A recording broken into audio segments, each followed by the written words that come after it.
I'm back. You're terminated. Hey guys, Kenny here.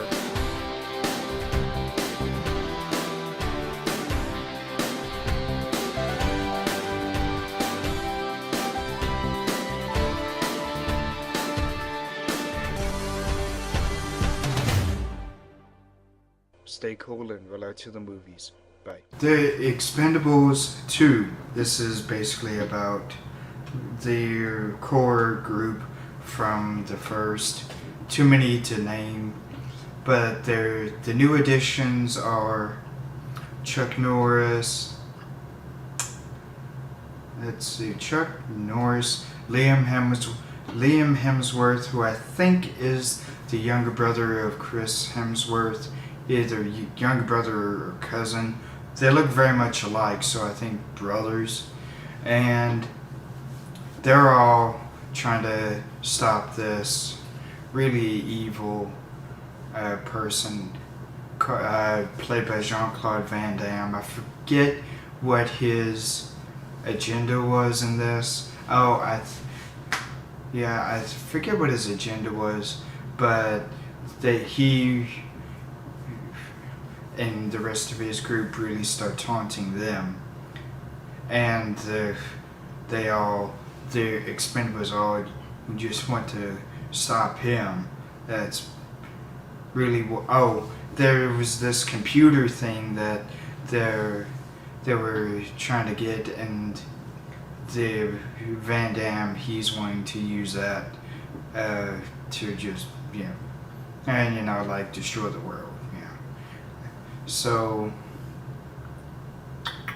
Chuck Norris, he has maybe two scenes in this, and but he's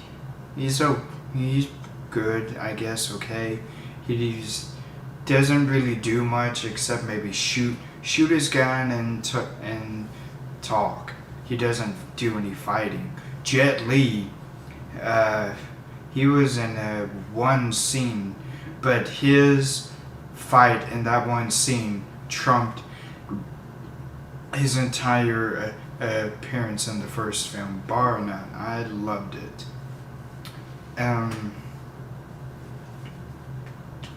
Dolph Lundgren, he basically is accepted by the group this time now. From the first film, he had turned against them. Now in this, his character really isn't expanded much. Just there to be a big brooding guy and shoot his gun, but he also does fighting. Terry Crews, he also doesn't have very much to do in this. You just shoot his big gun, but surprisingly, he's not the one who uses it most of the time, and really, we don't see it very much. So there's not really a point for him to be in this. Jason Statham, his character was greatly expanded on, I felt, in this film than in the first. And he's still a badass. The girlfriend from the first film, played by Charisma Carpenter, is back in this. They're back together in this film. So there's no problems between them anymore, if you've seen the first film. Let's see. Randy Couture, he was greatly underused in this, I agree. So that's what some people have said. And he had a much larger part in the first film, so I didn't see why he had to be in this. Sylvester Stallone, he had a lot more to do in this film. He written a lot more for himself to do than in the first film, and this time it's Simon West, who is known for directing Con Air, and I know I've seen him in other things.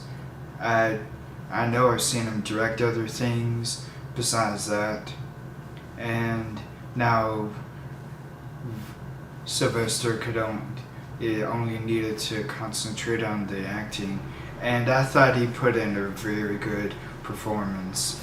And Van Damme, he's not in this very much, but he was an incredible villain in this. I thought he put in a very good performance as that villain.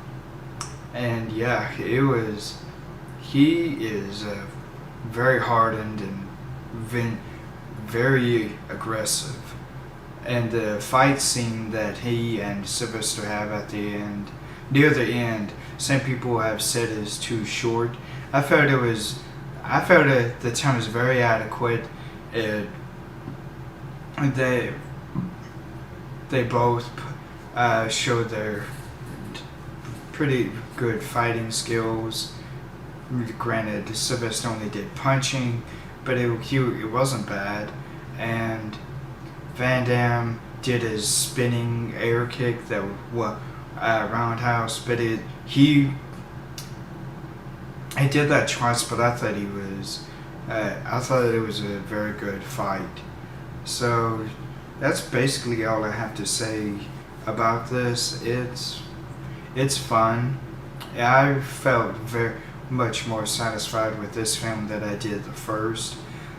Okay, the first film, if granted it's an introduction, but there was a lot of slow moments, and that's what a lot of people really didn't want. I felt this had a much broader story, and the action was much more profound and hard-nosed than in the first film. So I'll give it a 3.5 out of 5 stars. I think that's good. So stay cool and roll out to the movies. Bye.